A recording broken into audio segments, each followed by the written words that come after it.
Assalamualaikum warahmatullahi wabarakatuh. Halo semuanya, selamat datang kembali di channel Teguh Muryanto. Nah, teman-teman mahasiswa, tahukah kalian bahwa saat ini walaupun kalian belum lulus kuliah, kalian pun bisa mencari pekerjaan atau mendapatkan pekerjaan sampingan. Nah, berikut ini akan saya sampaikan beberapa pekerjaan sampingan, pekerjaan tambahan yang dapat kalian lakukan sambil sambil kuliah. Nah, pekerjaan apa saja yang akan saya sampaikan? Simak terus, jangan kemana-mana.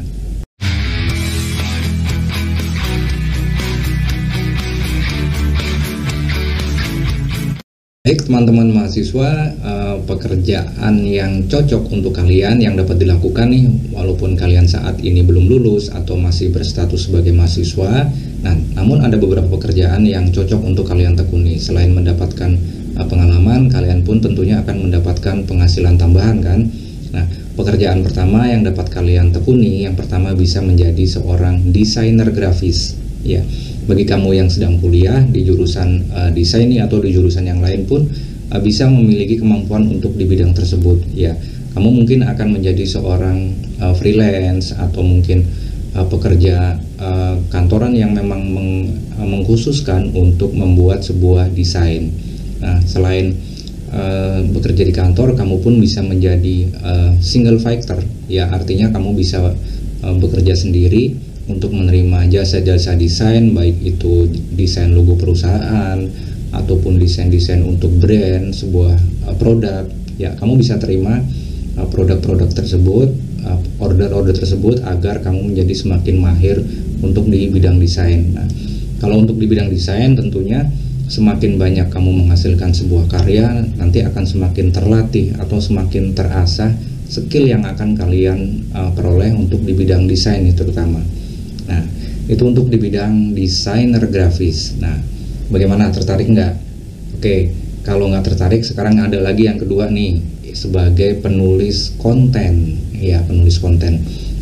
Untuk membuat bagi perusahaan-perusahaan untuk membuat sebuah bisnis menjadi terkenal, mereka tentunya mempunyai sebuah website ya. Untuk beberapa perusahaan yang sudah profesional, tentu mereka mempunyai sebuah website. Nah, dari website itu mungkin ada beberapa konten yang harus diupdate setiap hari. Ada beberapa konten artikel terutama yang harus diupdate, harus selalu diisi setiap hari di websitenya agar ramai dikunjungi. Nah, Anda bisa berprofesi sebagai penulis konten nih. Caranya dengan rutin membuat konten setiap harinya, mungkin dari order sebuah perusahaan atau sebuah website. Nah, apabila Anda seorang mahasiswa dan kebetulan suka menulis, ya daripada nulis-nulis yang nggak jelas kan di medsos atau di WA, di WhatsApp, mendingan nulis menjadi sebuah penulis konten. Nah, selain kamu akan menjadi terlatih nih dalam hal penulisan, barangkali dari penulisan konten website kamu akan berkembang nih menjadi penulis jurnal nanti yang akan berguna untuk kalian tugas skripsi ya. Bisa juga nanti kalian akan lancar dalam hal pembuatan skripsi. Jadi Anda sudah berlatih untuk menulis sebuah konten ya.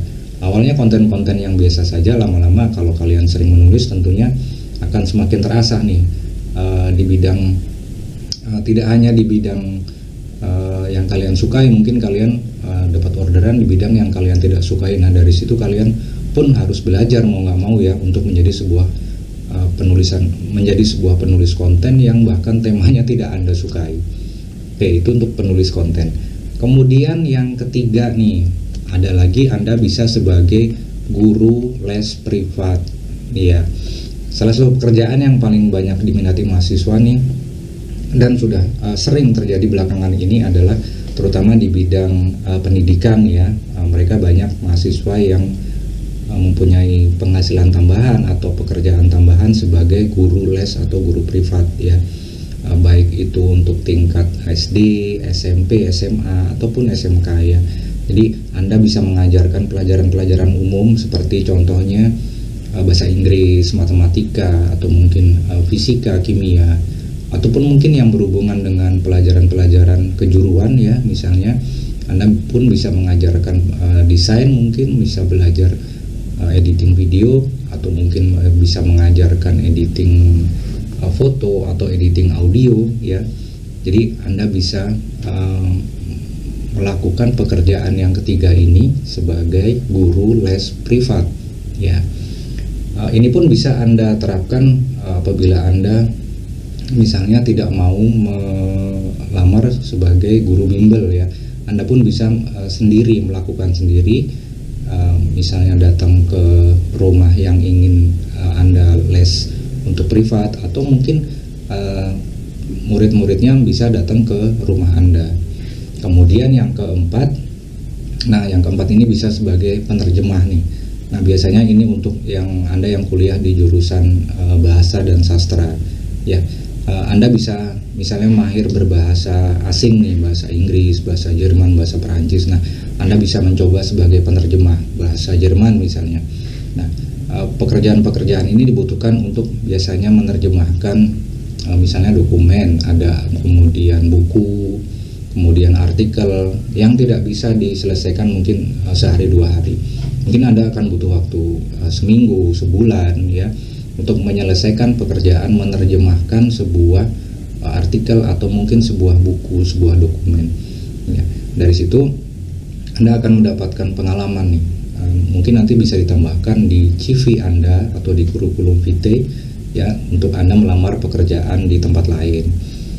Nah, kemudian yang pekerjaan berikutnya, nah, Anda yang hobi foto, ya, terutama yang sering foto, Anda bisa mendapatkan atau mencari pekerjaan sambilan sebagai fotografer. Ya, pekerjaan ini bisa Anda lakukan baik Anda sebagai seorang pekerja kantoran ataupun sebagai statusnya masih sebagai mahasiswa, ya. Profesi ini tentunya membutuhkan skill dan pengalaman tentunya, ya. Jadi seorang fotografer itu tidak hanya tidak hanya asal mengambil gambar untuk sebuah foto. Jadi dibutuhkan skill, pengalaman, dan juga ada teknik-tekniknya di situ. Bagaimana angle pengambilan gambarnya agar terlihat sinematik, agar terlihat bagus, ya. Jadi tidak asal ambil gambar saja, ya. Biasanya proyek-proyek fotografi ini misalnya untuk acara prewedding misalnya, kemudian untuk acara-acara pernikahan, nah, bisa Anda ambil tuh. Nah, tentunya Anda tidak bisa biasanya tim nih, paling sedikit biasanya sekitar 2-3 orang lah. Jadi Anda bisa mengajak teman Anda untuk jadi tim fotografer atau mungkin videografer saat acara prewedding ataupun mungkin di acara pernikahan. Nah, kemudian pekerjaan sambilan lainnya yang bisa Anda tekuni sebagai video editor. Nah, video editor ini menjadi pekerjaan mahasiswa mungkin yang cocok dijalani. Ya, saat ini banyak sekali video editor yang sedang dibutuhkan, ya.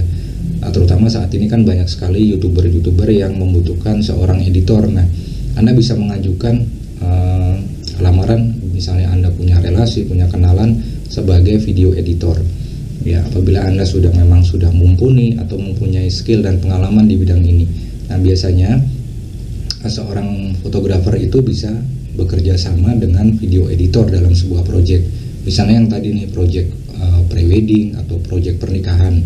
Jadi setelah pengambilan gambar saat di acara pernikahan, biasanya si fotografer akan melemparkan order kepada Anda untuk mengedit sebuah videonya di acara pernikahan tadi. Nah, Anda bisa terima tuh sebagai penghasilan tambahan dan juga untuk memperbanyak pengalaman, untuk memperbanyak portofolio Anda. Nah, misalnya dalam mendokumentasikan acara selain prewedding, selain pernikahan, bisa juga di acara kelulusan, kemudian di acara meeting. Nah, bisa Anda terima job-job seperti itu. Nah, kemudian yang terakhir nih teman-teman, pekerjaan yang dapat Anda lakukan sebagai seorang mahasiswa nih bisa sebagai pramusaji, ya. Jadi pekerjaan ini cocok bagi Anda yang misalnya saat ini kuliahnya mungkin kuliah pagi sampai sore, ya. Kemudian malamnya Anda bisa menggeluti profesi sebagai pramusaji. Nah, ini banyak juga dilakukan oleh para mahasiswa, ya, asal tidak mengganggu waktu kuliahnya. Nah, selain tidak begitu memerlukan keahlian khusus, ya, pramusaji ini memiliki waktu yang lebih fleksibel tentunya ya, dan mungkin tidak mengganggu perkuliahan. Dan perlu kalian ingat, banyak sekali artis-artis di Indonesia dan artis di luar dulu saat mereka belum terkenal, banyak yang berprofesi sebagai pramusaji ini. Jadi sebelum mereka terkenal, mereka mempunyai pekerjaan sebagai pramusaji atau mungkin pekerjaan-pekerjaan lainnya, dan kemudian mungkin setelah mereka ada pencarian bakat, kemudian melamar, akhirnya mereka menjadi seorang artis terkenal seperti sekarang ini. Oke teman-teman sekalian, dari beberapa pekerjaan yang tadi sudah saya sampaikan, yang mana nih yang kira-kira cocok untuk kalian? Nah, silahkan tuliskan di kolom komentar. Semoga bermanfaat dan semoga keberkahan selalu menyertai kita semua. Wassalamualaikum warahmatullahi wabarakatuh.